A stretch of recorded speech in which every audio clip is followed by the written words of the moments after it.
So, welcome back. No, shut up. Alright. Hey guys, today we're going to be talking about shoes and the best shoes for running, everything to do with shoes Yeah, and running. we'll do the other gear stuff in Yeah, another video. but this is just shoes. This is shoes. This is the most important thing. Without good shoes, you're going to get hurt. Yeah. So, first shoe. I have a bunch of shoes, by the way. I've ran a whole lot of stuff over the past so many years. First shoe we got are trail shoes.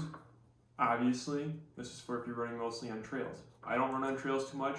I've only put in like 30 miles in this shoe, and I've had it for like 2 years. And I don't like it at all. I don't like the shoe. But as you see, like, you have deep lugs and grooves in the shoe there.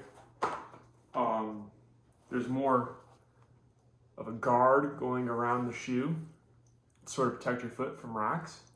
This particular model, the Mad River, has a bunch of holes in the bottom, so that if you wanted to, You can- say you're always running on dirt trails, you have the option to put in screws on the bottom Yeah. or nails to Or give if it more you're running traction, through water, you can drill out holes and so that if the it gets water soaked will with go water. through. Yeah.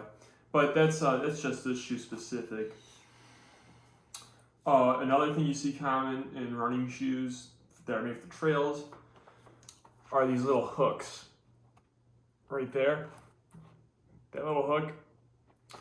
That's for like a gaiter, and the gaiter sort of goes around the heel. I can't really explain. I've never used a gaiter, but it keeps out the rocks. And a lot of running, not this model, but a lot of trail shoes have a rock plate for more rock protection. But yeah. I also wore a pair of these. I bought a pair last year, and I solely used them on roads, and I really liked them. I wore them for a long time. I ran probably 160 miles in them, but I used them on the road all the time. I didn't use them on trails. So all the treads went down really fast, and in a few months they were useless because I used them on the road, and that's not what they're for. They're for running on trails. So not good if you want to be running on roads and sidewalks. Don't buy trail shoes unless you're running on trails. Next option. So this isn't really an option. This is a race day shoe. So we have 2 race day shoes here today. Now, I guess I'll touch on the other one at the end of the video, but because it's a very important type of race shoe. But this one is a cross country shoe. So you see that there's spikes in it for extra traction. Track spikes, very similar to this. A few minor differences, but very similar nonetheless. As you see that there's not much going on with this shoe. There's very, very slimmed down. It's supposed to be more of an extension of your foot. So they're lightweight. And when you're out racing, your foot won't get tired. This is a very old shoe. This is my first racing shoe. So it's bought in 2018. I didn't have my other ones that I use now because they're all muddied up and gross and disgusting, and I didn't feel like cleaning them. So yeah. Over time, these spikes wear off, so it comes with a tool. You unscrew them, you replace the spikes every once in a while, and they get worn down. But Yeah. they do last a long time if you're mostly running on grass. Yeah. And they also always say that after the end of your season, so if you're doing cross country or specifically cross country, if you're racing cross country, they say you should take your spikes out at the end of the season. Yeah. So they don't rust in there, and then you won't be able to do them that better. Yeah, and for long distances, you never really want to be practicing in these shoes. No. They're No. specifically for races. Notice how little foam there is on these things. Like, Yeah, there's no cushion. Or very little cushion in comparison to like a training shoe. And you also if you're doing something like you would never want to like wear these for like a half marathon. Mm-hmm. Like this is like 5Ks. This will hurt. Miles, maybe 10Ks you want to use them for. We use them for 5Ks across country. Yeah. Probably, I don't know if I would wear spikes in a 10K. But Yeah, All right, so let me explain something real quick. Not even sure if, or whatever. There's 3 ways people strike down on their feet. You have overpronators, where your ankle, when you strike down, your ankle kind of comes inward a little bit. You have underpronators, where it goes outward a little bit. I underpronate a little bit myself. And you have neutral. Now, specifically overpronators, they like to make stability shoes. They can help fix your form. Because pronation can lead to injuries. Now, with new modern technology, it's starting to get a little different, and that stability thing is starting to go away, and most people are starting to run more neutral shoes no matter your pronation. But nonetheless, there still are stability shoes out there. You might like that. So for those that overpronate. So this is a more traditional type of stability shoe that I ran in. Like I said, I underpronate, so I tried seeing if stability shoes could fix my issue. They didn't. So when you say pronate, it's when you're striking the ground, when you're running, your foot, wherever your foot strikes the ground, it's a certain area of your foot. So that's how you're able to tell if you pronate. You ideally want to be like using your whole foot, but sometimes you'll be using like on the outsides, the outsides or the insides, and you can usually tell by how the tread wears off on the bottom of the shoe. You can see the patterns. And so for those that underpronate, the shoe doesn't show it that well. Let's see if I have a shoe that shows it better. This one. You notice you can go right through into the midsole on this shoe. But anyways. So this is a more traditional stability shoe, and it has this plastic post right here. And the idea is that when you come and strike down, this post would push back upwards. So a lot of more traditional shoes either have like a plastic post or maybe denser foam here. So that isn't too uncommon. Another stability shoe I have are these Asics. They're a little dirty right now. I apologize. They're typically white. So the Asics here, they have like this little cross section coming through. That helps with stability, and then they also have denser foam. Like this foam over here, right there, it's very dense, very hard to push on, versus up here, much softer. All right, and then the final stability shoe that I have, as you see, I love these shoes. I beat them to death. These shoes have much more modern technology in them. So neutral runners could run in this shoe. Underpronators can run in this shoe. It really didn't matter. And the technology that they use is this little clip going around the whole heel of the shoe, and they act as sort of guidance for your foot strike. Yeah, no, I love these shoes. Beat them to death. I had my own pair of them. I liked them a lot too, but sometimes they bothered my feet. I got really bad blisters in my foot arch, but I ended up wearing them a lot and running it. I ran my half marathon in them. They felt really good. But all right. Finally, in terms of these different types of whatever, this is a neutral shoe. This is a traditional run-of-the-mill neutral shoe. I switched to neutral running again because that's supposed to be better for underpronators. As you see, there's no sorts of posting, no anything. All right, it's pretty typical. Yeah, there are no thrills, right? You'd probably want to, if you're getting into running, you're probably going to end up in something like this. Yeah, something lower budget, less fancy. This is a Nova Blast right here. This is the original Nova Blast. I run a Nova Blast 2s right now, which I don't have by me, but yeah. He started off a Saucony Ride. I did as well. Saucony Ride 10. I have those downstairs. Those ones are really destroyed. My Ride 10s. I still have mine too there. Yeah.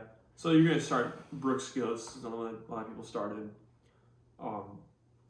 They're not much thrills, but they get the job done. All right.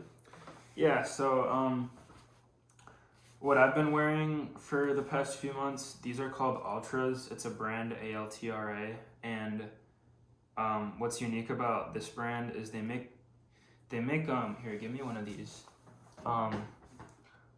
Almost all shoes, not just running, just in general, the heel is higher from the ground than the bottom. So your foot is kind of like on a slant like that. We call it the heel drop. It's a heel drop, yeah, okay.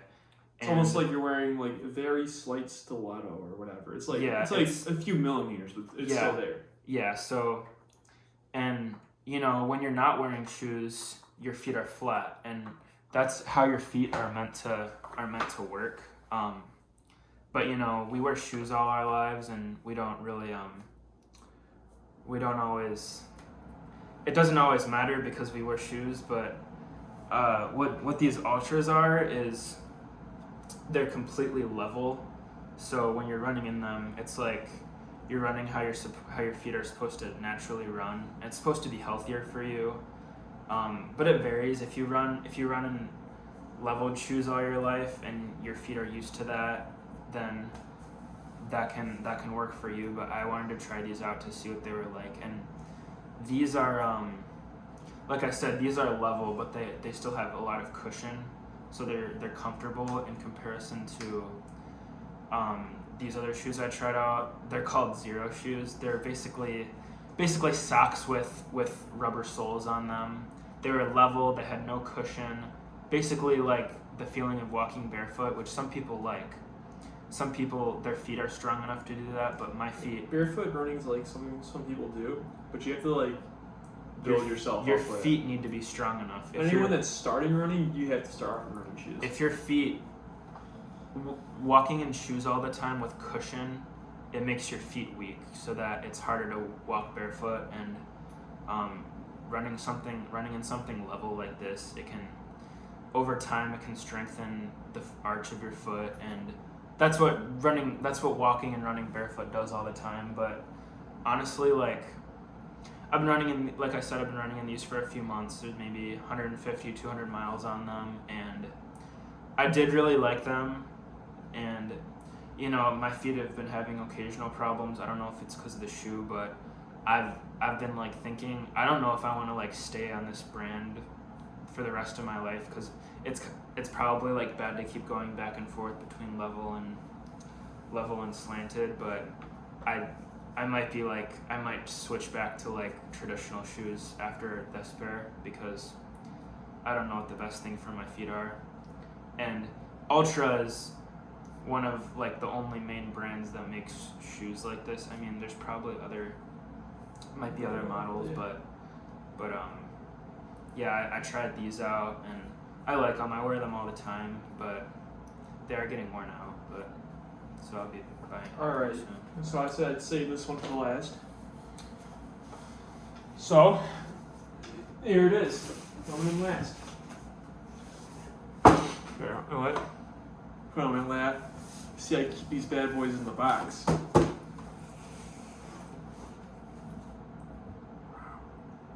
Wow. Look at that.